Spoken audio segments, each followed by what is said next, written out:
আমি ঠিক কিভাবে এখানে এলাম সেটা আমি এখনো বুঝতে পারছি না। চারপাশ দেখে মনে হচ্ছে গ্রাম, কিন্তু এই রাস্তা আমি কখনো দেখিনি। হাওয়াটা ঠান্ডা আর কুয়াশা এত ঘন যে 5 কদমের বাইরে কিছুই দেখা যায় না। রাস্তাটার মাঝখানে একটা লম্বা বটগাছ।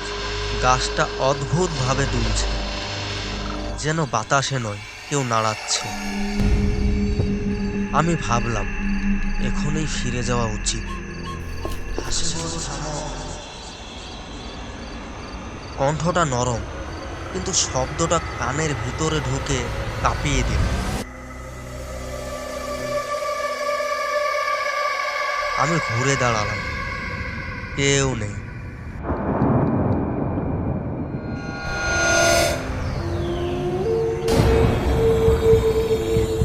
আমার বুক ধড়ফড় করছিল, কিন্তু আমি না জানি কেন স্থির হয়ে দাঁড়িয়েছিলাম, যেন শরীর নড়ছিল না।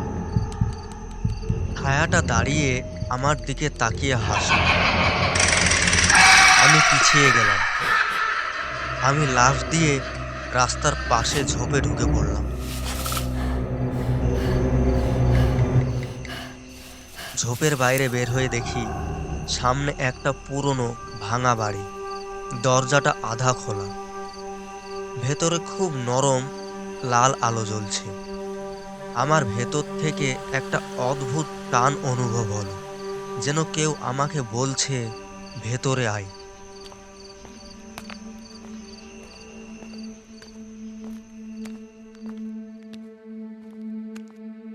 বাড়ির ভেতরে ঢুকতেই দরজা নিজে নিজে ঝপ করে বন্ধ হয়ে গেল।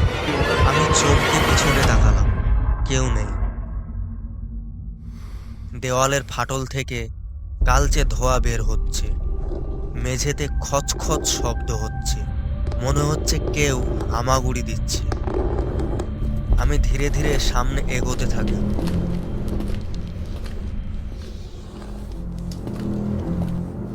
একটা ঘরের দরজা আধা বন্ধ, ভেতর থেকে ফিস ফিস শব্দ। হঠাৎ ঘরের ভেতর কিছু একটা দ্রুত দেওয়ালের ওপর দিয়ে ছুটে গেল, মানুষের চেয়ে অনেক দ্রুত।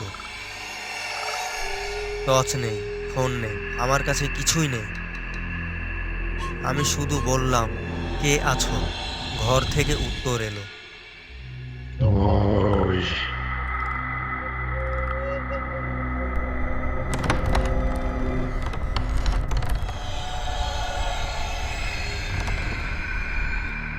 দরজাটা নিজে থেকে খুলে গেল। আমি দরজা ঠেলে ভেতরে ঢুকতেই দেওয়ালে একটা আয়না দেখতে পেলাম।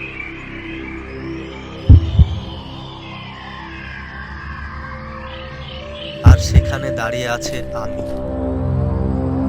একদম আমি, কিন্তু চোখ দুটো পুরো কালো। আয়নার ভেতরে আমি বলল, দৌড়াস না, তুই ফেরার পথ হারিয়েছিস।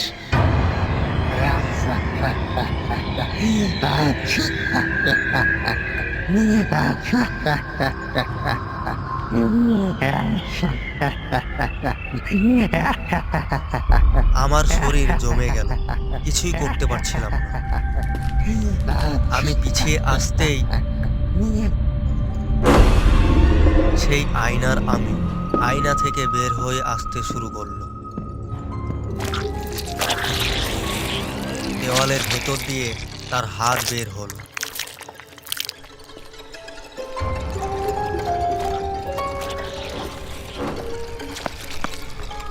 এমন ভয়ঙ্কর দৌড় আমি কখনো দিইনি।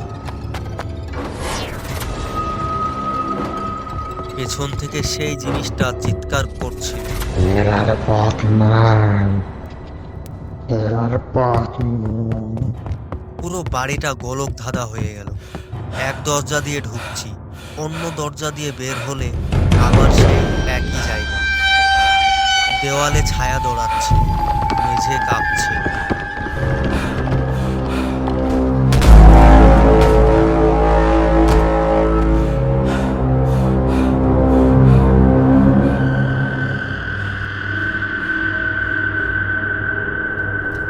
দেওয়ালে হাত দিয়ে দৌড়ালাম। দেওয়াল নরম, যেন সেটা মাংস।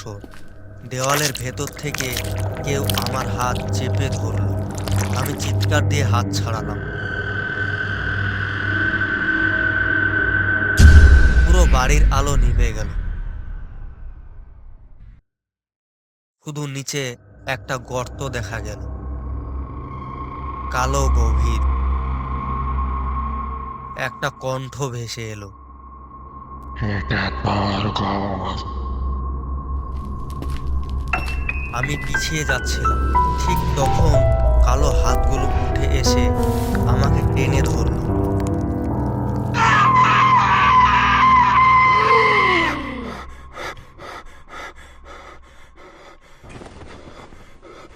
আমি দেখি বিছানায় শুয়ে আছি, শ্বাস ভারী, ঘাম ভেজা।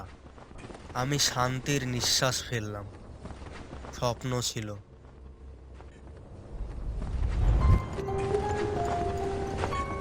এটা ছিল প্রথম স্বপ্ন, আসলটা এখন শুরু।